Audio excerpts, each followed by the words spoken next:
2 oylik qizim ko'krakni rad qilishni boshladi. Ha, men emizish bo'yicha mutaxassis bo'lsam ham, ona sifatida men ham bu muammoga uchradim.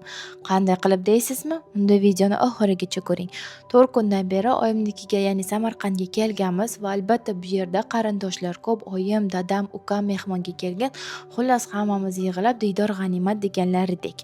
Va albatta har bir charchagan ona sifatida men ham yaqinlarim yordamidan foydalanishga harakat qilardim.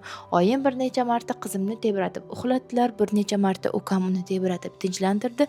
Men ham o'tirishlarga va mehmondorchilikka chalg'itib 1-2 marta ko'krak berishlarini o'tkazib bordim. Mana natija, qizim endi ko'krak bilan tinchlanishni va uxlashni xohlamasdan to'xtovsiz yig'lashni boshlaydi.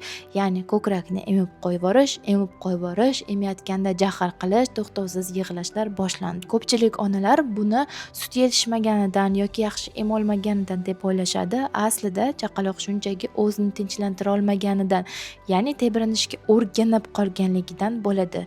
Oyim, men, ukam bir necha marta qizimni tebratib uxlatganimiz uchun, tebratib tinchlantirganimiz uchun qizim shunga o'rganib qoldi. Chaqaloqlar judayam tez yangi qanaqadir rituallarga o'rganib qolishadi. Biz emizikli onalar uchun bu xavfli. Har xil butilkalar, soskalar, beshiklar yokida boshqa tebratadigan moslamalar emizishning katta dushmanlari hisoblanadi. Chunki chaqalog'ingiz yaxshi vazn olishni istasangiz, ko'kraklaringizda sut yetarlicha bo'lishini xohlasangiz, chaqaloq ehtiyojlarini ko'krak bilan qondirishingiz shart.